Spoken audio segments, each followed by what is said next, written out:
माँ मोटी नाक वाली ड्रैगन ने अपना मुंह खोला और लहसुन की गंध वाला चारा बाहर निकला। घोंसले में मौजूद बच्चे तुरंत ही छीना झपट्टी में लग गए। आखिरकार उन्हें 2 दिन और आधा दिन से खाना नहीं मिला था और उनमें सबसे छोटा पैची आकार में बहुत छोटा था, चारे तक पहुंच ही नहीं सकता था और अगर किसी तरह आगे पहुंच भी जाता तो भी अपने से बड़े भाई बहनों से नहीं जीत पाता। मजबूरी में पैची को केवल चुपके से घोंसले से बाहर रेंगना पड़ा, बाहर बिखरे हुए बचे खुचे खाने की तलाश में। लेकिन इससे पहले कि वह कुछ खा पाता, एक शांगची लोंग पहले ही चुपके से उसके पीछे आ गया था और छोटे पैची को एक ही बार में पकड़ लिया। इसके तुरंत बाद शांगची लोंग तेजी से पीछे की ओर भागा, अपनी फुर्तीली गति पर निर्भर करते हुए। अन्य हॉबी लोंग ने इस दृश्य को बिल्कुल भी नहीं देखा। जैसे ही शांगची लोंग जंगल तक पहुंच जाएगा, वह अपने शिकार का आनंद ले सकेगा।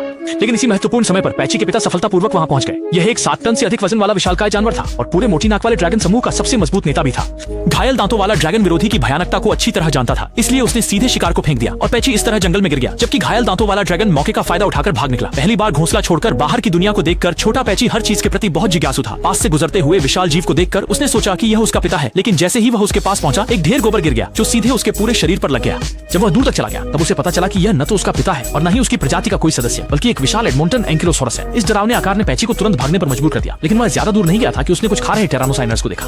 पाची के आने से छोटा शिकार चुपके से भाग निकला, इसलिए दाओ लॉन्गमैन ने सीधे पाची को नया लक्ष्य बना लिया। हालांकि आकार में ज्यादा अंतर नहीं था, लेकिन युवा पाची निश्चित रूप से शिकारी का मुकाबला नहीं कर सकता था। सौभाग्य से जीवन मृत्यु के क्षण में ड्रैगन मां पहुंच गई और छोटे पाची को सफलतापूर्वक बचा लिया।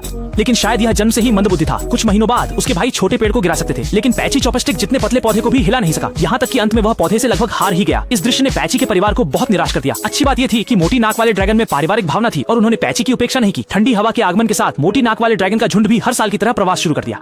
बाई इची के इस विशालकाय जीवों के युग में सभी अकेले रहने वाले शाकाहारी जीव बहुत ही खतरनाक स्थिति में होते थे। यहाँ तक कि मोटी नाक वाले ड्रैगन भी बड़े समूह बनाते थे और सबसे कमजोर बच्चों को बीच में रखते थे। अधिकांश शिकारी इस दृश्य को देखकर उनका शिकार करने की हिम्मत नहीं करते थे। लेकिन इतने बड़े समूह का प्रवास भी नुकसानदायक हो सकता है, क्योंकि यह सबसे शीर्ष शिकारी को आकर्षित कर सकता है। उन शक्तिशाली टायरानोसोरस परिवार के सदस्यों का सामना करने पर कितने भी अधिक संख्या में नासुडोसोरस हों, वे प्रतिरोध नहीं कर सकते।